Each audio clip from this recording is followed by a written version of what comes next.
It is actually easier to sell $1 million house than a $150 house, $150,000 house. The reason why is because you go to $1 million house, who doesn't want to buy it?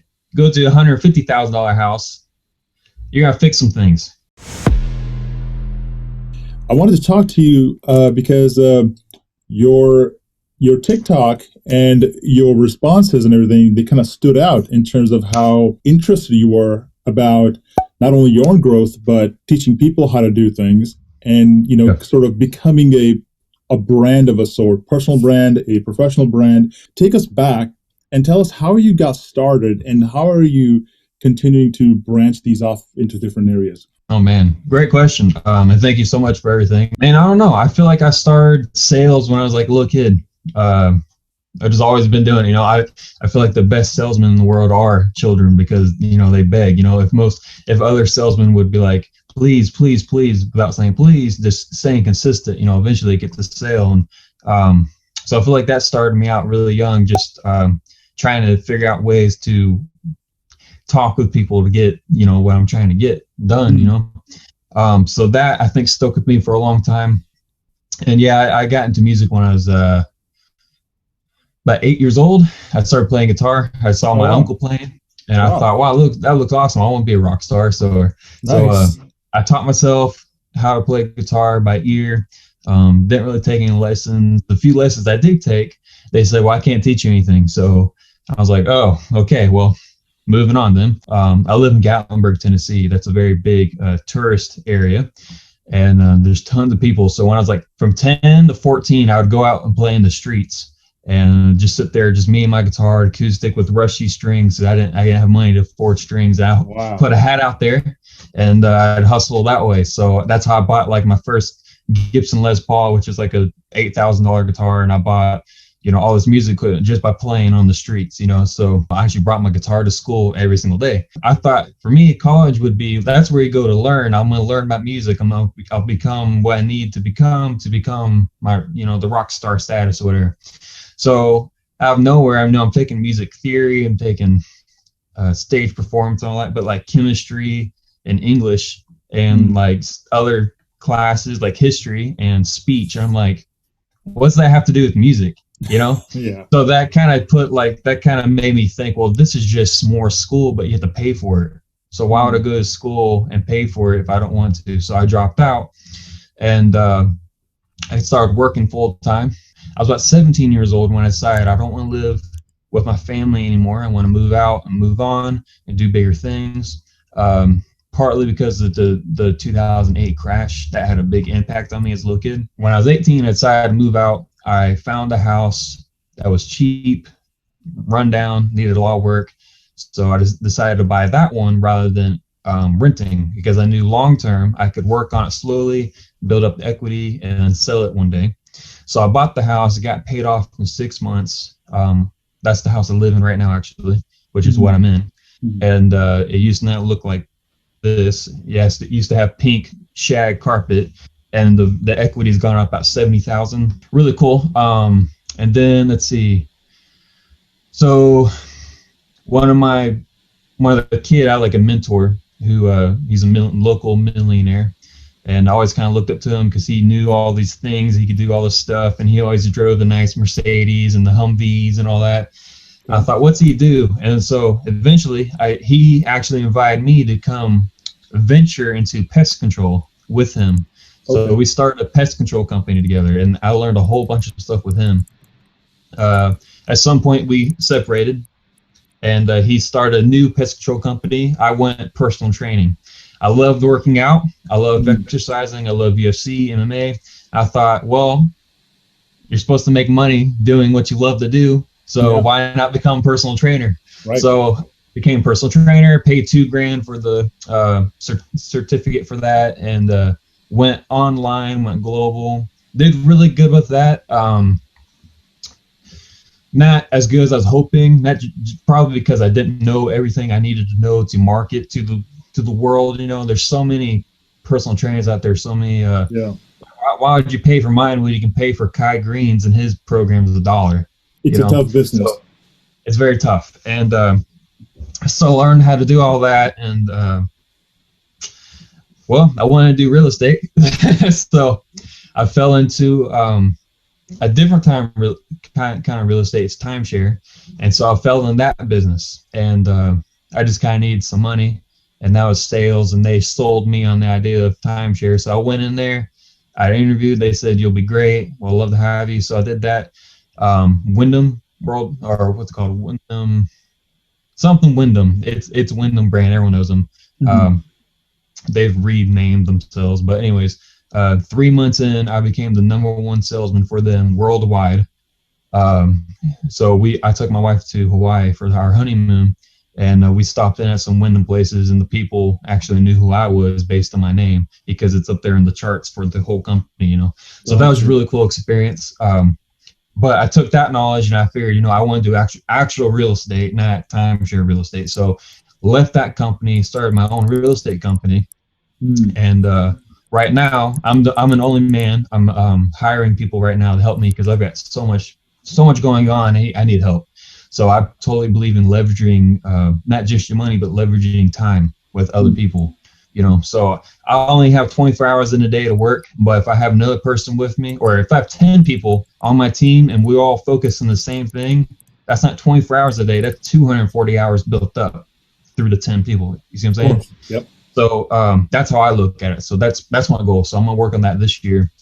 When you started with your first house, where you said you got out early, you said, hey, why do I rent? Why would I rent? I'm just going to go ahead and buy. So that was really the key, the kernel of just the thought you had. Why should I rent? Let me just go buy. And it started everything, it seems like. Yeah, kind of. Yeah. After I realized, you know, you could do so much more with your money if you just leverage it the correct way, you know. So I did get a loan. I did owner financing through that. Okay. And actually, I don't really know how much I paid for this house. Funny story is, so we had a set price on the house, but it was owner financing. And at some point, the guy's like, I was paying like $2,000 a month or whatever, whatever it was. I'm trying to get paid off, right? And he goes, you know, we'll just make this the last payment and we'll be good to go. I'm like, wow, cool, man. So yeah, that was 6 months in. I was like, cool. So what? I don't know how much I really paid, but yeah, so we got really. I've always been really lucky. Like, God's always watched. He's always had my back, no matter what. So I give him all the glory for that part. But yeah. Yeah, man. Luck is one of those things which is, it's hard to quantify, you know. And if you're religious, there's definitely that component to it. And you know, in my history, like, luck has always been there if I was ready for it. If I tried something, right? If I don't try, then it's not there for me. And one of the things that I lucked into was, when I was getting my first job, and I've been working for a little bit, I saw the entire economy crash, the last crash we had, the giant crash we had. And as that was crashing, my job was stable. My job was increasing in terms of opportunities, in terms of roles and responsibilities, in terms of pay. And so as the crash deepened, I realized I needed to buy something. And so I hustled and figured out a way to buy 2 houses. One of those houses went from, I bought it for $350, but then I went ahead and we made the price go down to $325 because of repairs and stuff. So it's really $325. The thing is now $910 or $920. I mean, holy well, that's a lot. I mean, you just can't do that anywhere else except for real estate. You know, I mean, I know real estate's a great investment. It's crazy, and it's low risk because it's a house I can live in. My parents live in the house. They grow stuff in the back. Like, they literally have all kinds of crops in the back that they grow, or organic stuff. So there's so much you can do with real estate, and the power of real estate. You cannot underestimate the power of real estate. People think of real estate and stocks the same way. They are great assets, but real estate can really just push you along a lot faster, especially in the beginning. Oh yeah. If you do things correctly, you know, if just $100,000 house, you know, if you put $3,000 down, or 3,500 bucks down, $100,000 house, if that's all the money you put into it, the bank gives you all the rest. You just turn 3,000, 100,000, you know. Yeah. That's that's 33 times the amount, you know. I mean, there's ways of looking at things, you know. So I don't know, it's really cool. Yeah. So the first mentor you mentioned, the guy that you sort of went into business with, the pest control, I believe it was. Do you have a lot of mentors in your life that helped you start? Like, you know how you're jumping off from buying a house to going into like timeshare stuff, then going into starting your own company. Are there mentors helping you, or are you just sort of just plowing through life and just getting this stuff done on your own? Yeah. There's always been mentors.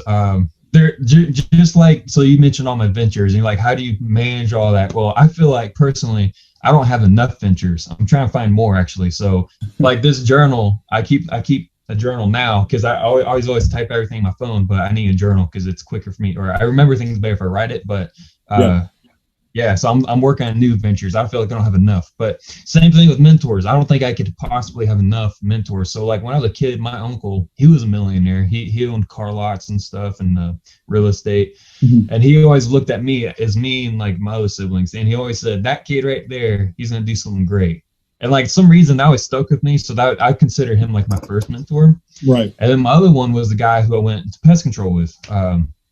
He just really just showed me the ropes, and he kind of showed me how to do taxes, how to create a business, and how to find clients, and like how to not have to spend $10,000 a month to get clients. You can spend no money and get the same number of clients that are better qualified. You know, there's all these little things you can do, and he really showed me a lot of good stuff like that. And so, and then timeshare, I met a guy who mentored me. He was ex-military. And he was very precise. Wake up this time, go to bed this time. Yeah. And so that kind of infected me a little bit, or I guess you say infected, Right now, my mentors are probably books. I have a big bookshelf back here. I'm filling up books because I don't really talk to anybody. Because now that I have my own business and all these ventures going on, I do need to find someone above me to learn from. Yeah. But so right now I'm just reading a ton of books, just trying to figure out every little thing I can to keep growing. Because if you're not growing, you're dying. There's only two directions to go. So, but yeah, for everyone watching though, if you need a mentor, what you need to do, well, first of all, I'll be a mentor. He'll be your mentor as well. But you got to remember, there's three people you have in your life. Someone better than you learn from them.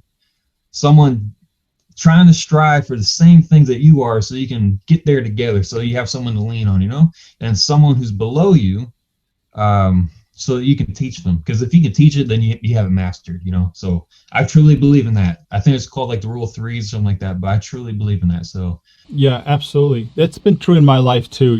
I mean, incidentally, I'm also a musician. I create electronic music. I also am a percussionist. I play drums and stuff. And so when I was doing all this stuff, for example, drums, I had to find a person who was better than I was to practice with every day, because as they played the drum, I'm like, okay, I can do that too. And it just made my progress so much faster. In the finance world, I actually, and there are some people out there who might be listening who don't have mentors, and they're stuck in their house and they're in their room and they're saying like, what do? I don't have an uncle who's a millionaire. Well, I want to let you know that I didn't have a mentor, and I made crazy mistakes when I was growing up because I was really just scared of business, scared of stocks. And then I was like, I don't know what to do. And I would tell people about stocks. I'm like, hey, you should really invest in this because it looks like a good company. And I was 16 that they would shoo me off because I was a 16-year-old kid. And this is when the dot-com, a bubble was happening, the crazy stuff before that. And so I really learned from watching other people and what not to do at some points. Like my dad, for example, he wasn't into finance. He still isn't. And so watching his bills, be sort of accumulating and not being able to pay those bills and, eventually losing a house, it taught me a lot about how not to actually conduct your financial life.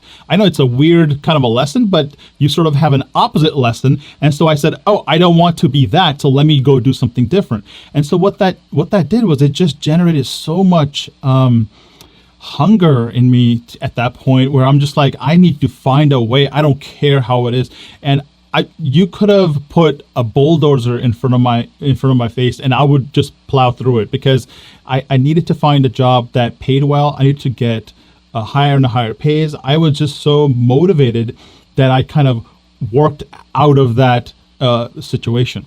And so in terms of mentorship, you can also look at people who aren't mentors, but sort of grab lessons from them and saying, okay, I don't want to do that. Yeah, exactly. I think you said it exactly. You're like spot on, like we're kind of the same boat. Like we had mentors in our lives, but we didn't really, we don't actually have someone sitting there telling you exactly what to do, guiding you, waking you up in the morning. We just, it's more or less the obsession that we have, that drive and the hustle to become something better. I consider myself an extreme example of what the hardworking class can achieve, because I'm not where I want to be. Where I want to be is 10 times where I am right now. And I've got that obsession and that drive and the hustle to get there. And just like you were saying too, you don't have to have a mentor. People think you need one. You don't have to have one, but it helps greatly because you can learn their lessons. It took them 30 years to learn one thing. You can learn it 5 minutes from them, so. Yeah, and it's interesting once you have gone through life, I like to say life is a B word because it kicks you first and then teaches you a lesson, right? So, you get all the bad stuff first or the good stuff, but then you learn the actual lesson. And so now that I'm at this point where I look back and say, what would I tell an 18-year-old me? I would tell an 18-year-old me that, hey, put away $100 a month or $200 a month into an index fund, for example. If I just did that for the rest of my life, I would be at about $1 million or $2 million. I mean, that is incredible. The fact that you can do that in America is incredible. The fact that most people don't understand that is a tragedy.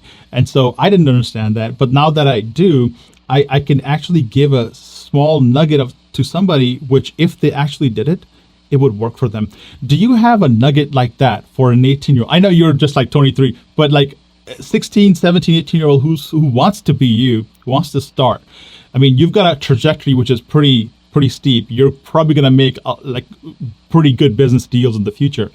And so 30-year-old you is going to be totally different. 40-year-old you is going to be totally different. What do you tell a 16-year-old how to get to be someone like you, who starts working on businesses and start working on side hustles like you are? So I think a really simple answer to be that I'll give you two answers. So a really simple one would be, kind of what you said, put $100 into like S&P 500 or something, diverse as much as you can with your money that you have starting out and let it grow, because that's really the biggest thing. I know the story of, what was he?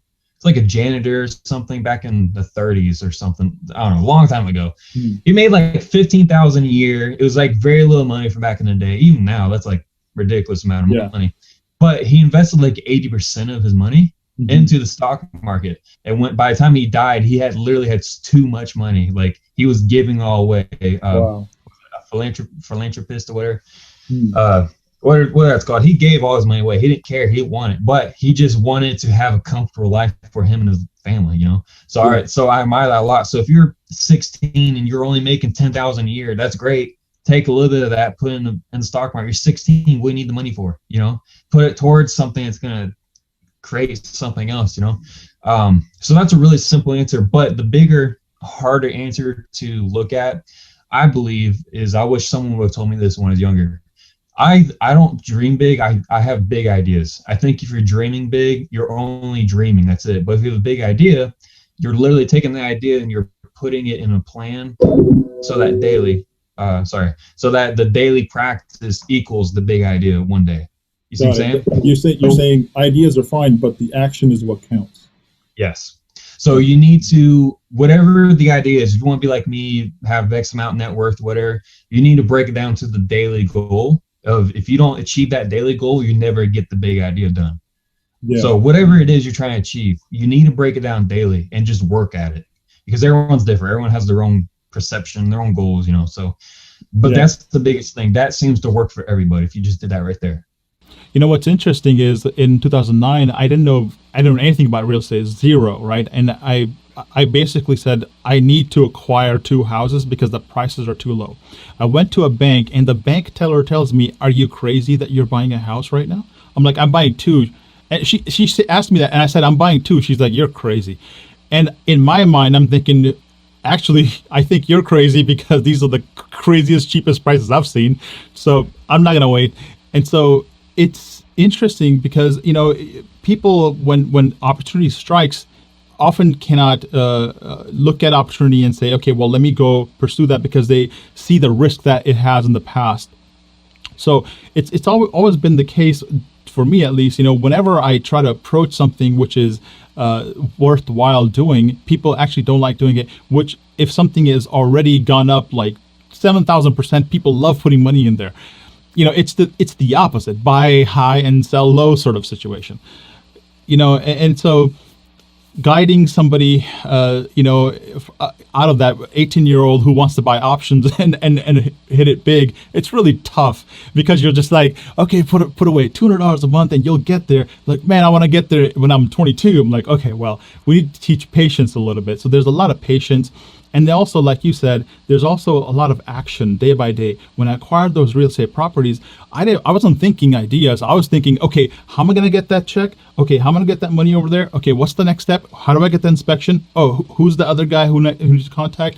And you're writing down the contractor, going through the house. All those actions were like literal things that I did every single day that got me closer to purchasing that house. And then, obviously, so it's important to know the bigger detail, to know the math and all that kind of stuff. Like I said, hey, put away $100 a month, $200 a month, and you'll be a millionaire. It's important to know that overall, all as a macro goal, but to actually put away $200 every month is key. You have to put away the money, and you have to not sell it when you're panicked. That's how you make money. So it's one of those things that action really is the only decision. And I actually say this. I usually say decisions are decisions, but actions are the only actual decisions you make in life. Yeah. If the highs are high, put the $100 in. If the highs are very low, definitely put the $100 in. You know what I mean? You just have to keep consistent, do it, and it'll get there.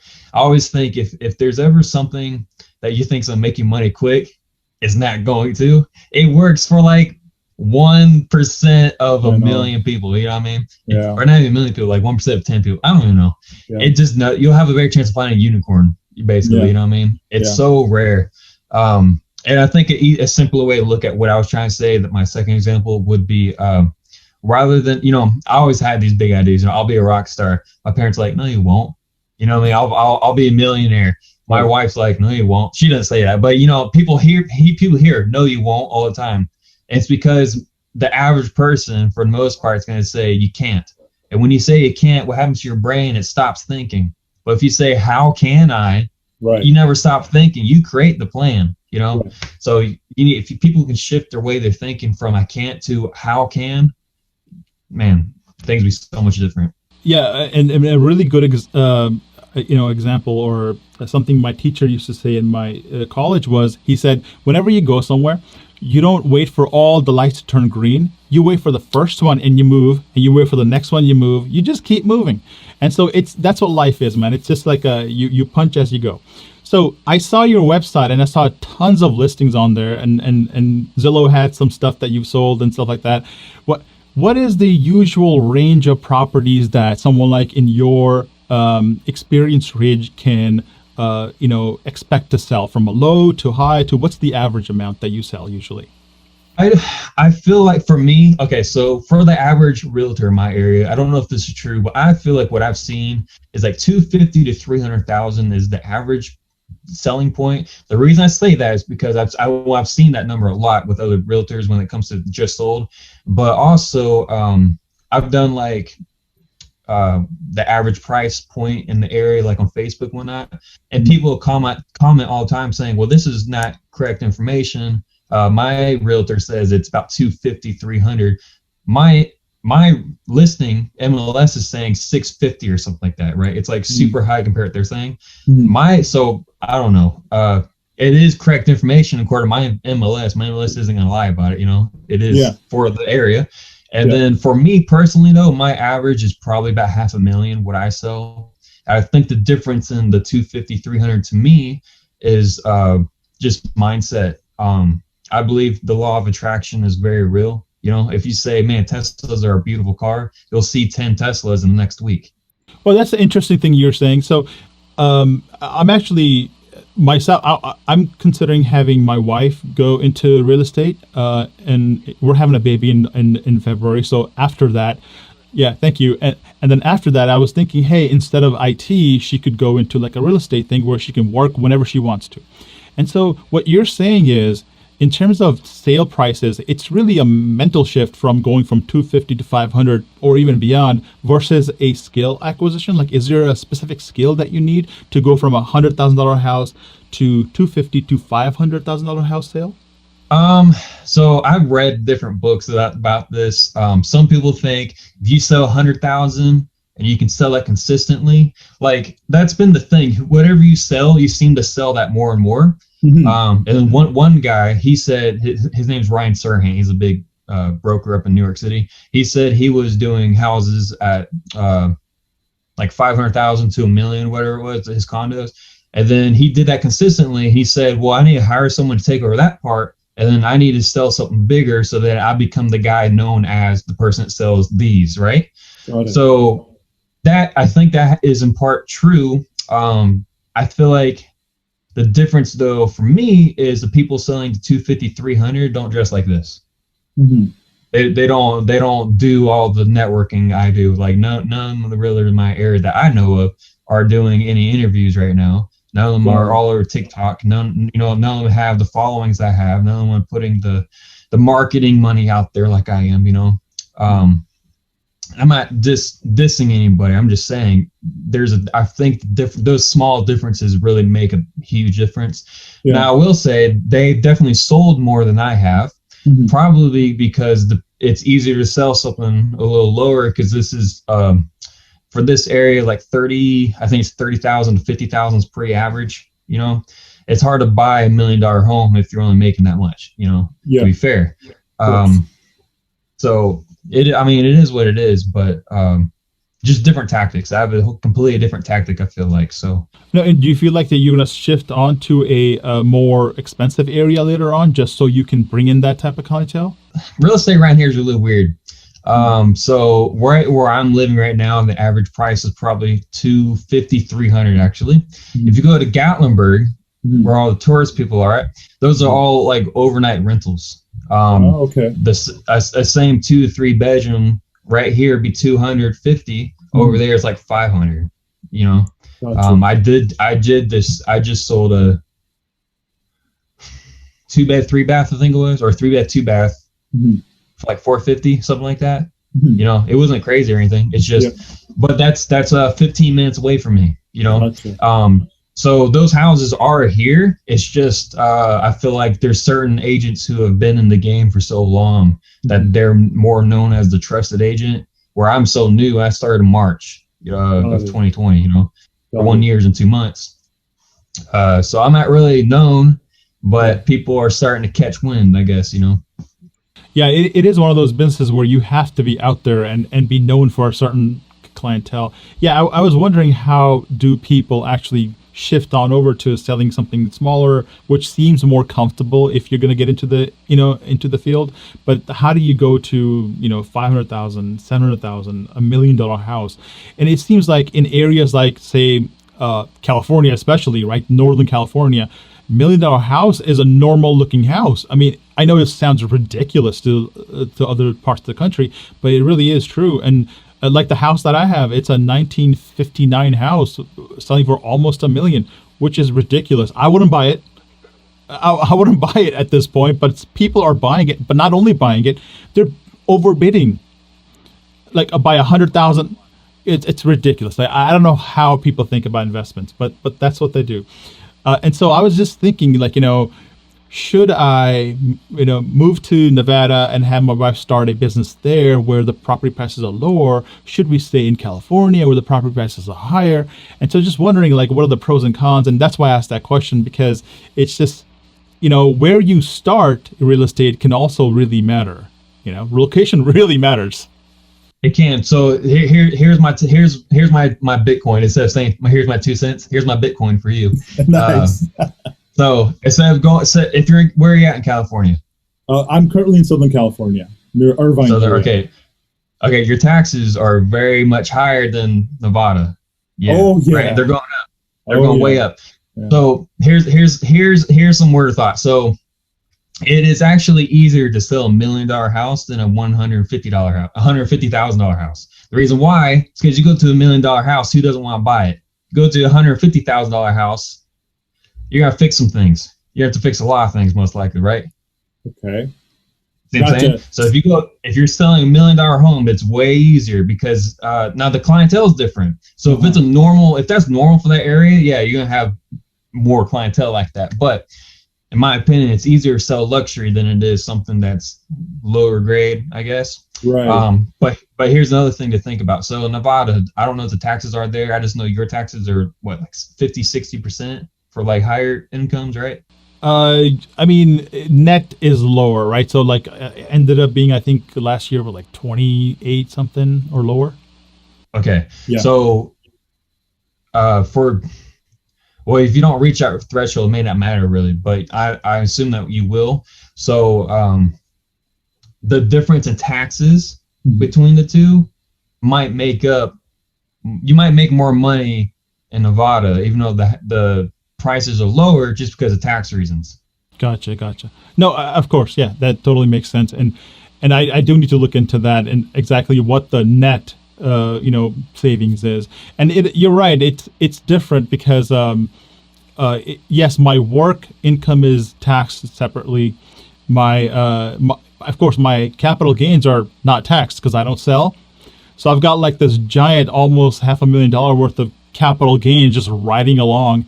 I've got money in the house just riding along, and I'm never going to sell those until I'm ready to sell those. And even when I sell those, I'm going to be selling the Roth IRAs first, so that it's just like I'm just selling a little bits at a time. So I've got this whole tax strategy planned for later. Point taken that definitely depends on where you are and how your taxes are. Yeah. Now, if you want to get into rentals, Nevada is a great place right now for renting because prices are cheaper, but the rental prices are higher. So there's more capital gains there or cash flow to be made per month. Yeah. Do you only deal with single family units, or do you also deal with apartment units and things like that? Like I don't know, 8, 16, 32, whatever. So personally, I've not dealt with any like multifamilies or commercials. They are here. I just haven't dealt with any yet. I have looked down for myself, however. I'm wanting to buy some. So yeah. So I've been looking at them. Yeah. So before you, I interviewed a guy who turned his $25,000 investment into $1 billion. And this guy, his name is Bobby Castro, and he does is apartments, right? Huge properties. His personal portfolio is like 400 million.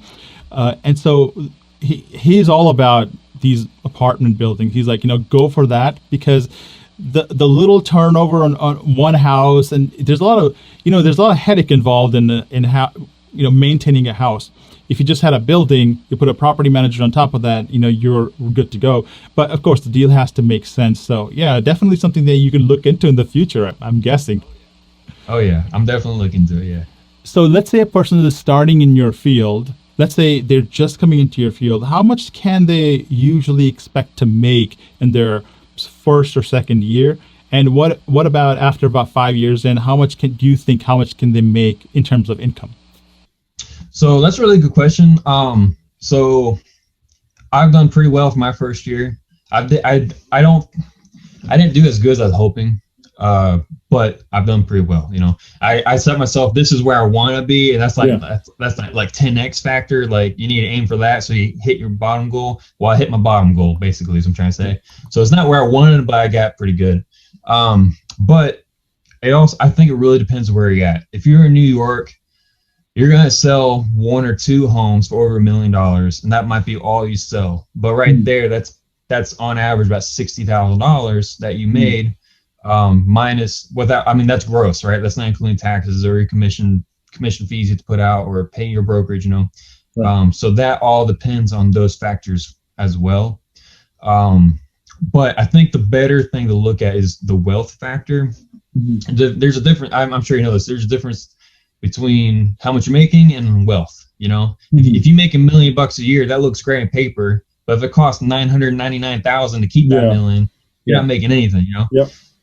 But if you make $60,000 a year and it costs you $12 to live, that's $48,000 of wealth.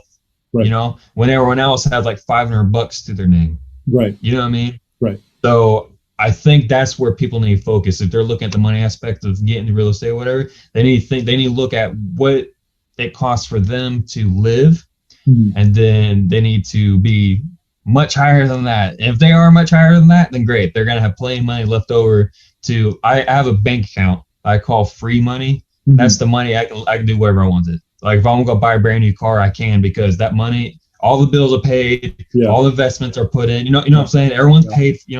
So that money, do what you want with it. And Yeah. like I have an account just for taxes, so I know how much is going to taxes. So yeah, I'm very structured with everything. So that's just how I look at things. I think other people should as well. Yeah. Yeah, I'm very similar in mindset, and I actually personally haven't gotten to mentally a point where I have like a free money pot.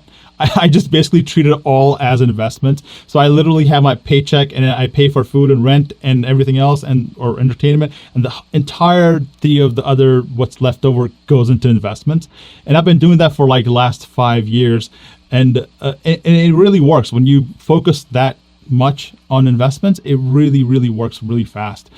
So it looks like somebody who's new can make maybe about 50 to 60, 40 to 60 range, I'm thinking, for the first year. And then I'm thinking as a seasoned person could make somewhere around 100 something, 100, maybe 150. But someone who's really advanced real estate, I mean, God, whatever the ceiling is the ceiling. There is no ceiling. Yeah, there's really not. When it comes to, if you own your own business, there's no ceiling for how much you can make. But so I know some agents around here who've made about 15,000, and then there's another one I know, she made over 250,000. Yeah. And then there's another guy, I don't know how much he made, but I know he sold over 50 million worth of real estate, which is a really big number for around here. Yeah. Yeah. So I'm looking at him because I'm trying to like figure out his routines and stuff. I'm trying to figure out what he's doing so I can 10x that, Yeah. and then grow in that direction. So Gotcha. So you're definitely on the sales side. You got that like locked down. What is your investment strategy personally? Do you invest in houses? Do you buy houses? Do you buy stocks, Bitcoin? What do you buy? What's your take on that? So let me grab my book to look at what I'll kind of tell you what I'm doing now, and I'll tell you what my future is, because I have a big chunk of money just laying there, and I think if it's laying there, it's useless and it's depreciating. So Yep. because of inflation, Yep. So what I'm doing currently, I don't own any other houses, just this one. The reason why is because things have tightened up with loaning and all that. And this is my first year of real estate. They told me they need 2 years of tax returns and whatnot. So I'm waiting for all that. In the meantime, I'm looking for owner financing homes, because if I can do that, then I can forget the loan through the bank to get a loan through the homeowner, and just rent. What my plan is to get houses like that, rent them out, and start cash flowing. Right. So I've looked at that. So far, I can't find anything because it's seller's market. People are like, I'm going to sell it. Yeah. I don't need to owner finance. So that's what I've run into. As far as stocks go, let me think. I've got 2 buckets, is what I guess I'll call them. One is a safe bucket. I know these stocks will go up and down, but they're projecting up no matter what. The other bucket, that's like 40% of my income, not my income, my investment money. 40% goes in that. 60% goes into my growth bucket, I guess you call it. That's the money where if I lose it, I know I lost it. I can't be upset about it. You see what I'm saying? They're very risky stocks, like Bitcoin, just any cryptocurrency I'm really looking at now. I wish I would have looked at it sooner. But yeah, just your big stocks, the ones they're gonna keep going up, but they could crash any day, kind of thing. That's where 60% goes. And the reason why is because that money's gonna get big, and when it gets big, after a year, after 366 days, I'll sell it, so it's a lower tax bracket, and I'll put that money to the growth bucket, let that one keep growing, and then put more money in that one, just let it keep growing, so. What's your thought about your 5-year kind of situation? Like, where do you want to be in 5 years? Where do you want to be in 10 plus years? And where do you see yourself going in terms of your career? Okay, so my wife and I have this thing where in the beginning of each year, we have one word that kind of that's going to sum up for the rest of the year. Okay. Last year's, for 2020, my word was potential. So I wanted to push myself as much as I can to see what my potential was. Well, now I can see what it is, and so I put foundations in place for this year is growth. So all the foundations, I'm building houses on them right now. So they're gonna be skyscrapers hopefully by 2021 or 2022. I mean, so that's this year. I'm taking like the big chunk of money I was talking about. I was looking at different stocks. I was looking at real estate could do. And I thought, well, the biggest return on my investment would be hiring somebody right now to take over some of the work I need to get done and free me up to get more business, which is going to make more money. Yeah. So I figured that's the biggest return on my investment. So right now where I'm hiring people, there's certain people I'm looking at to where I'm going to pay for their certification and licensing and all that so that they can begin working sooner and not have to save up, because it's expensive to become a real estate agent and it's expensive to stay one too. So I'm going to kind of sponsor them more or less to get them started, and then make them sign a contract saying they have to work with me for a year or whatever, you know. So that's going to be my biggest return on investment. Another thing we'll look at is ATMs and vending machines. They're very cheap to buy and they take no time to work with or anything. Yeah. So I'm going to be buying some of those and place them in new buildings that are being built. Yeah. 5-year plan though. So I'm going to keep doing all that stuff. In 5 years, I'm hoping I'll have a new house to live in, because I'd like to start a family. So I want more room for my family. As well as land. I'm in a neighborhood right now, and I don't like neighborhoods. I want to look out and just see the sunset and nothing else, right? Kind of thing. So I'll have that in 5 years for sure, but I'm hoping to have overnight rentals and monthly rentals. I plan to have as much of those as I can as possible. And after 5 years, the 10-year plan, I want to start buying local businesses and just regular businesses, like either here or otherwhere, like barbershops, mechanics, pharmacies, gyms. There's a lot of locally owned hotels. I'd like to buy them out. Tobacco stores, laundromats, stuff like that. I like to buy the building or the actual business itself? The business and the building. Oh wow, nice. I mean, if I can buy the building, I'll buy the building. If I have to continue to lease, I'll do that too. But yeah, my plan is to actually buy the businesses out. So there's a lot of old folks around here in this town who own these businesses. They've got loyal customers. They need to retire at some point. So I'm going to give them their retirement money and say, you can keep working if you want, but I need you to hire someone to replace you at some point, because I'm not running this. I'm just owning it. You see what I'm saying? That's a great way you're looking at your environment. Like, there's elderly people here doing these businesses, and you're really taking advantage of what you've got going on in the area. That's a really cool way of sort of, looking at your surroundings and actually looking at how you can grow your net worth personally and how you can grow a business. So I think a guy like you can definitely be successful in that area. Yeah, I've always been told, don't share your secrets, don't tell people what your plans are and all that. And I get it, yeah, you probably shouldn't. But like, in my opinion, I don't care what I say.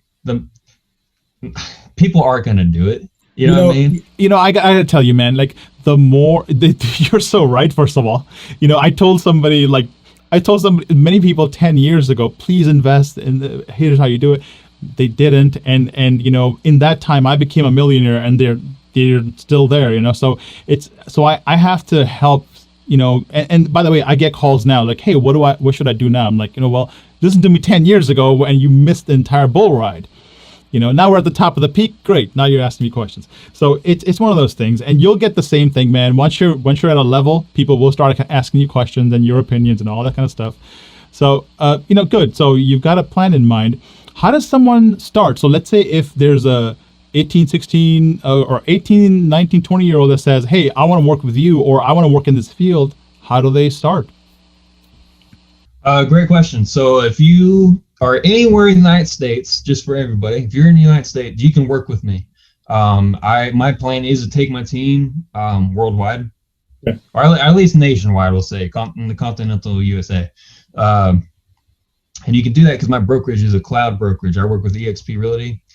So we don't have like a brick and mortar per se kind of setup. It's all cloud based. So I have realtor friends in Italy, even, like across the seas in Europe, so it's really cool how you can do that. So I noticed there's some other agents who are in EXP who are like, there's one lady, her team base is Michigan, but she lives in Florida. And she's selling all these homes in Michigan while living the luxury life in Florida, right? So you can do that with EXP. So that's my plan. So if anyone wants to work with me, we can do it. The best way to get in touch with me, just email me or go to my website, DerekSinclair.expreally.com.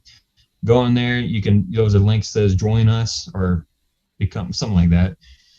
Yeah, and then I'll set you up, man. We'll get going. And it's really easy. It does take a little bit of money depending what state you're in. You know, some states are more expensive than others. I think ours is pretty expensive, but it's good. I'm glad. I feel like it should be a little bit more expensive, honestly, because just for safety of people. Like, you got people who have never done sales, never handled millions of dollars in real estate before, and then now they're handling it all. Like, the average person can't handle that, I feel like. So just for trustworthy sense, I feel like it should be a little bit more money, but it is what it is. So get into it, pay for it, or find someone to sponsor you, and then prepare to pay that person back. But yeah, I mean, regarding EXP Realty, is it a broker? How do you describe this business? Yeah, it's a brokerage. It's just like Century 21, all those other ones. Yeah, just like them. Nice. I think you'll do great, man. I think you've got the passion for it. You know, you got the drive for it, and you're in an area which seems to be working for you. And you really, you know, this is, I guess this is how a real estate agent is born. You sort of figure out your area, set your footprint, and you just start expanding. You'll have so much knowledge of the area. It'll be really difficult to compete with your company in that area because you'll build so many connections. You know, so that's what you're building, man. You're literally building an empire that'll be amazing in about 10 years or so, I think. Yeah, back in like 2019 or so, I started realizing that what you're just saying, like, the empire is going to be so noticeable. People, like, they'll see Sinclair, they know it's me. You know what I mean? And when I realized that, I decided I probably should be a little different here. This is where my entrepreneur brain goes in, by the way. I realized there's so many people like Gary Vee, Grant Cardone, Tony Robbins, all these people like Ty Lopez, right? They start vlogging and all that after they're famous and after they're big shots and making all this money. Who's actually started way before they even got started? They just had the dream, they talked about the dream, and they put it out there. And then they start putting the dream together, and you see it, you know, and you watch the progress. And I thought, I can't think of anybody who does that. So that's when I started YouTube, because I thought I'll be like, hopefully the only person doing that. If you're the only person doing something, that means you're number one at the moment, right? Yeah. So I started doing that. So I do vlog with YouTube, kind of showing all these little steps that I do and just putting my thoughts out there. It's funny you say that, because I had the similar thought process where, and by the way, that mentality never goes away. You just have to shoo it away. You know, so it was last year in September or so when I decided to go in front of the camera on YouTube. Like, before then, I had a YouTube channel, but it was like dead almost, because I would post here and there, and I would never show my face, right? And so one time, it was Gary Vee, and his one thing he said, and his speech on a stage, it basically said, hey, if you're still watching this, like, why are you watching this? Like, you've seen me for a couple of months now. Why are you watching this? Like, why aren't you in front of the camera recording it? You go right now and do it. And I got so mad, and I shut that video. I literally pissed. I just got so pissed. I'm like, what am I doing right now? I'm just binging his videos. I'm like, what am I doing? And I shut it down. I'm like, okay, what's the next step? I started writing on the wall where I had a little thing here to write on. And I said, okay, I need to record a video. I need to get a camera. The next day or so, I had like a camera going, and I recorded my first video. And it was like 8,000 people viewed it. You know, and I was like, what? You know, it's just like, how do you even, you know, and that was like the first in front of the camera video, you know, and to make a 15-minute video, I recorded for like an hour and a half, you know, because I was making mistakes like every 2 minutes, but I would just cut them. And so, yeah, you have to start. And when I started talking about finance stuff, I started talking about finance stuff towards the beginning of this year. I literally had this thought, like, who the hell would want to hear from me? Like, I'm like a nobody. Like, I'm just some guy lives in an apartment, and I haven't done too much. And what can I teach people? But then I started realizing it's like, okay, whatever I have done is, by the way, those thoughts are your mental sort of things that kind of keep you down from doing something, right? But others view you differently when you share your experiences. And so when I started sharing my story, and people are like, well, that's really interesting. Like, you did that? Like, how did you know when to buy?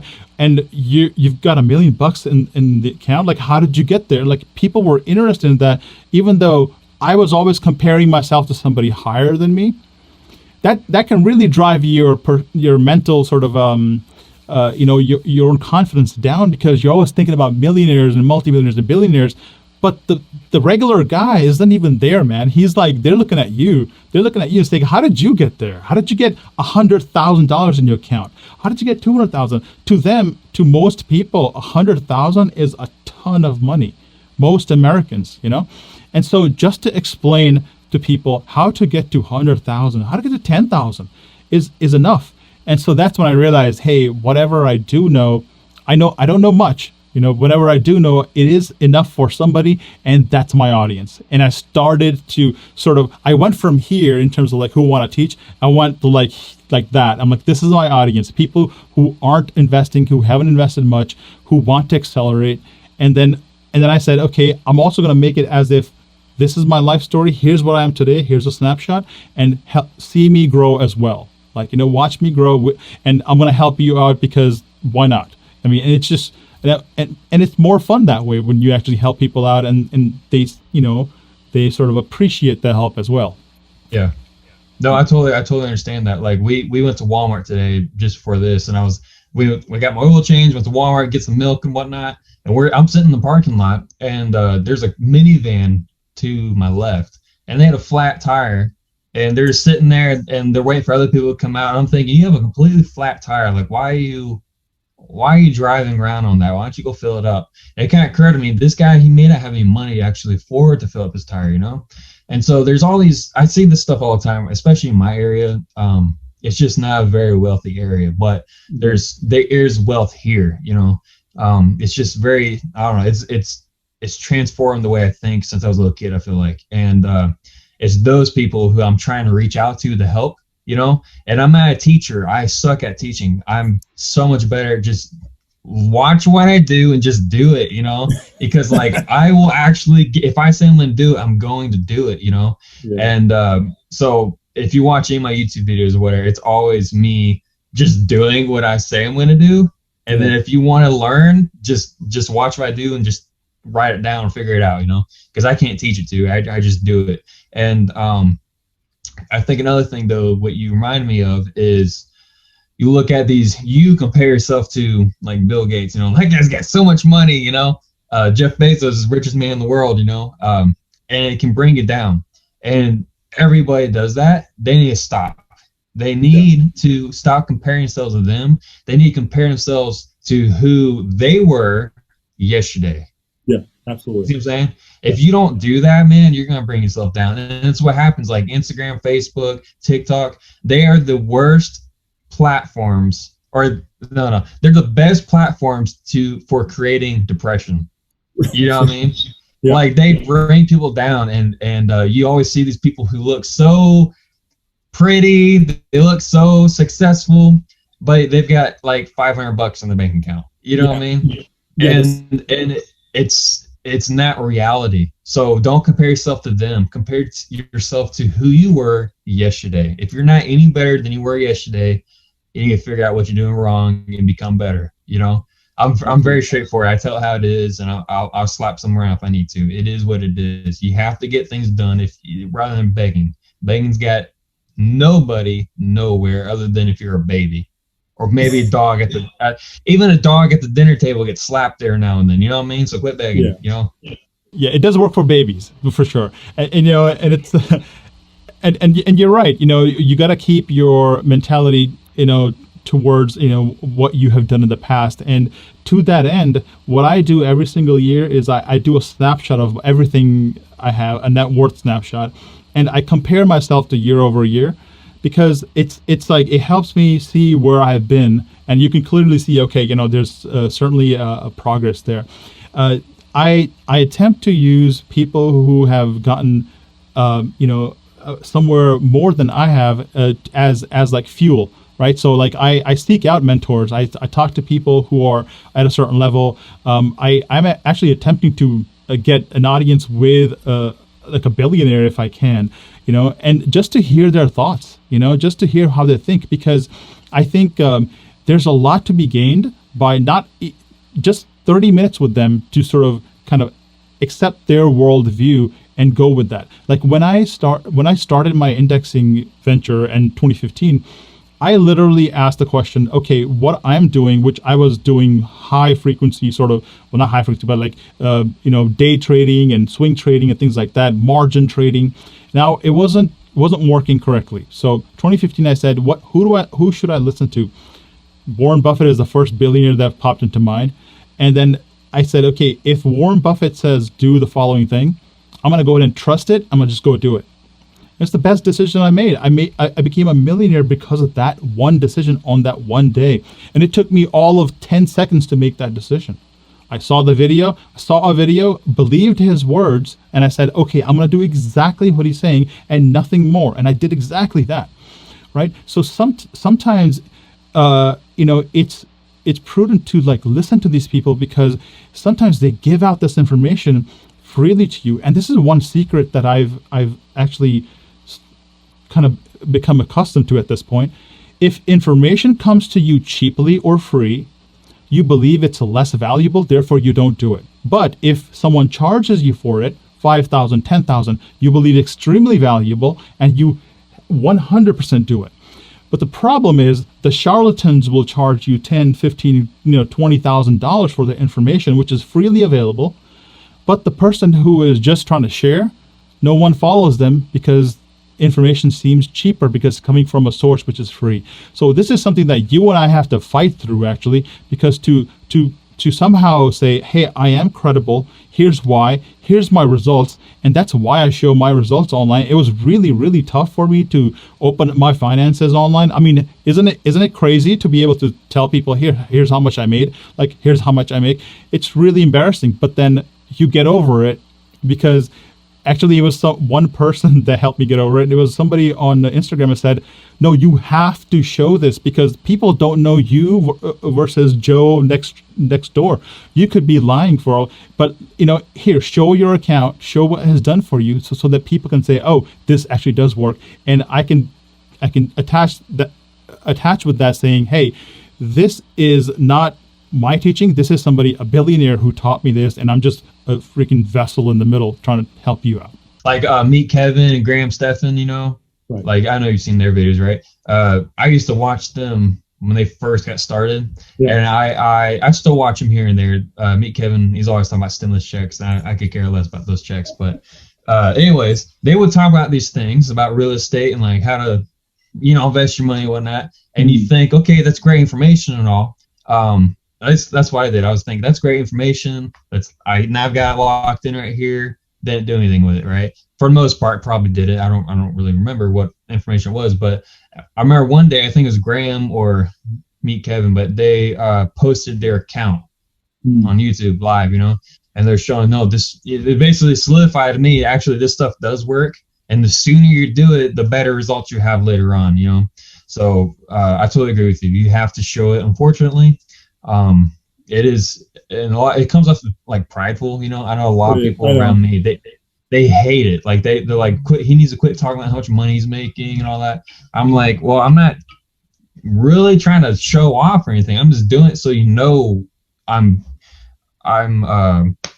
I need a check mark next to my name, kind of thing, I'm like verifiable or whatever, It's difficult. My wife said the same thing. She's like, you gotta stop doing that. I'm like, well, I don't know what else to do. So, I have to encourage people. I got to show, it's almost gimmicky. like you said, like market goes up, I show them how much I've gained or lost, and it's kind of gimmicky.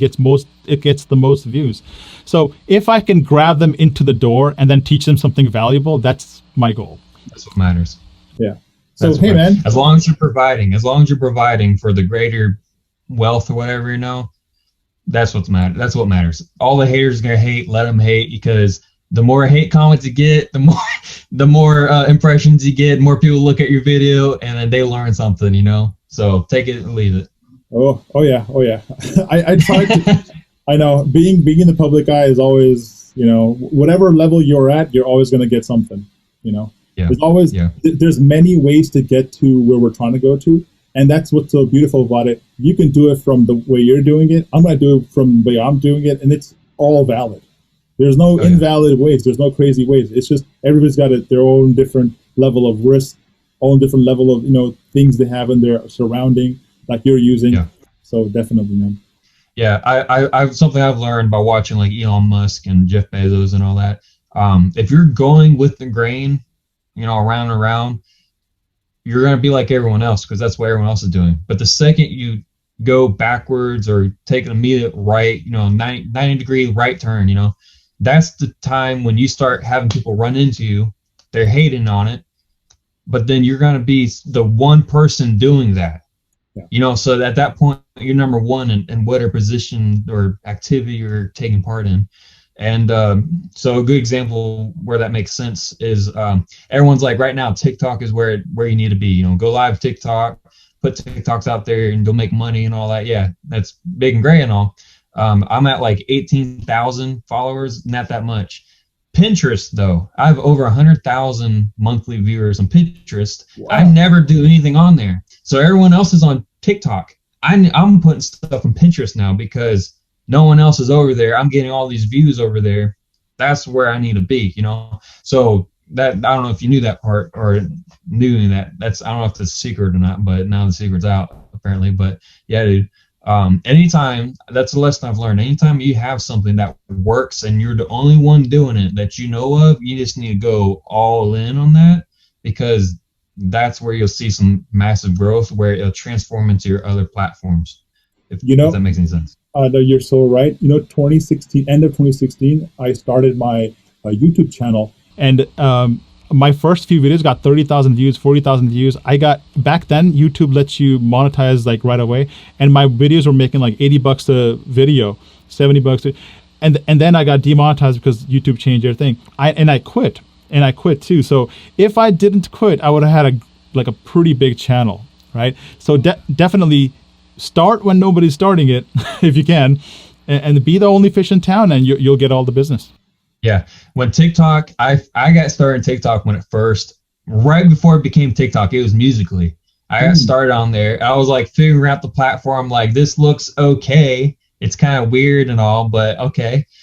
And I thought I'll be the only, this is for my personal training business. This is at that time. I thought there's no other bodybuilders on here, no one powerlifting. I'll be the only one. So I started making videos. I was going viral left and right. I have videos on there over 1 million views. And now I'm getting like 100, 200 views because like I stopped. I started seeing the girls and all that dancing. I'm like, that's not appropriate. I don't agree with that. So I'm off of that. You know what I mean? So I left for like 2 years. If I would have stayed on there though, man, dude, I'd be up there. I wish I would have stayed so bad, but it is what it is. Yes. So I have to catch back up to everybody else. All right, man. Hey, so how can somebody get a hold of you, understand more about you, get in touch with you for buying a house, selling a house, and all that? Follow me on any social media. I am at Derek Sinclair on everything. Literally, I think everything. If there's something that I'm not on, let me know so I can get on it. I just started Parlor like 3 days ago or something like that. So yeah. So at Derek Sinclair, message me on there. You can email me. It's DerekSinclairRealtor@gmail.com, or my website, DerekSinclair.exprealty.com.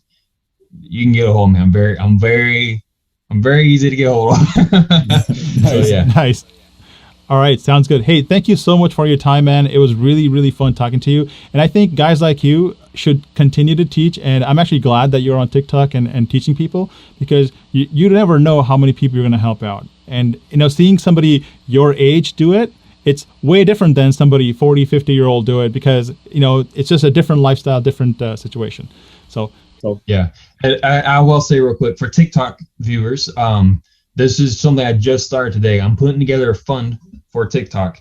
If you need money or anything like that, follow me, comment on my videos, and share the video, and that I'll put you in the fund thing. And then I'm working on putting together money so I can send to people who actually need it for like groceries and bills and whatnot, because there's a lot of people out there who need the money, such as stimulus checks, so I'm going to put together like my own stimulus check kind of plan to help people. So if you're watching, yeah. That's incredible, man. That as you make money, you want to make sure you're helping people out too. So that's actually admirable. Thank you. Very nice, man. All right. Hey, thank you so much. Maybe I'll speak to you in 5-10 years and see how big of a business you've created at that time. Absolutely, man. Yeah. It's great talking to you. Thank you. All right. See you later. See you later. Bye-bye. Yeah. Bye-bye.